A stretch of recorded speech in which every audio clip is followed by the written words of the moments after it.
So this is the end of Iron Age Farms' journey in keeping heritage hogs. The trailer ahead of you, late on a Saturday night, is heading down to a holding area, awaiting the new owners of the remnants of Iron Age Farms' breeding herd. The three fine sows that we have, and our very large, very handsome boar, Uncle Sid, named after my great uncle, a hog farmer back in Hull in England in the United Kingdom.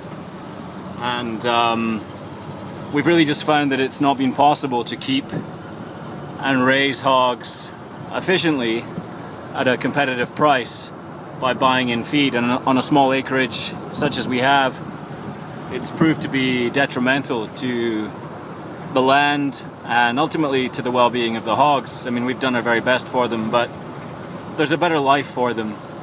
I realize now probably that, hogs are kept in these big industrial torture barns because it's a very efficient way of keeping them. And as I see it, there really only are a couple of other alternatives. Now, some people will disagree with me, but it's my opinion, and here it is. I think that there's room for keeping a size of hog herd on woodland, or in fact on any woodland. Ultimately on scrub oakland would be best, and just to let them completely free range to forage on a vast acreage that would allow them sufficient feed and forage.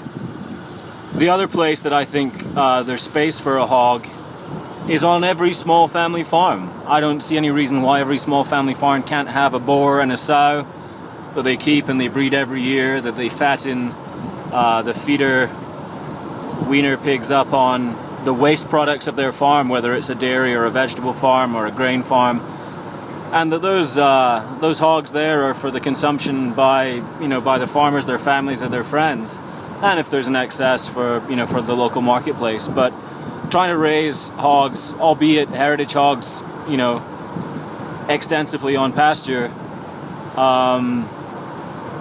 just is more hard work than it's worth. And unless you have several hundred acres of arable farmland where you're growing your own feed and your own grains, there's no way that you can ever hope to compete with the industrialized commercial torture barns, as I refer to them. I'll probably make one more video this evening when we cross-deck the hogs from the trailer that they're loaded in at the moment, that you can see the tail lights just up ahead. And as we put them into the trailer that's going to take them down to the Central California coast, down to what appears to be quite an interesting project down there.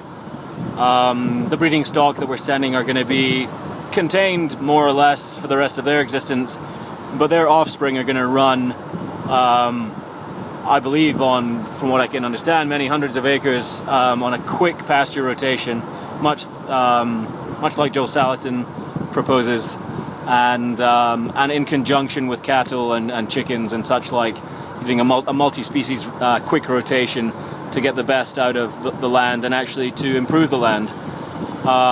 You've got to have a lot of land, a lot of resources, I guess, and a lot of expertise and commitment to make that happen. We've done our best at Iron Age Farm. We hope that you've enjoyed the product that we've put out.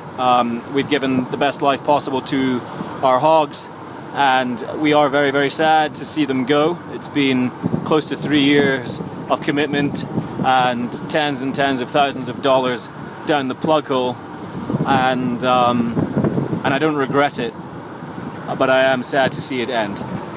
Once again, thank you very much. Jonathan Bolton, Iron Age Farm, signing off. Good night.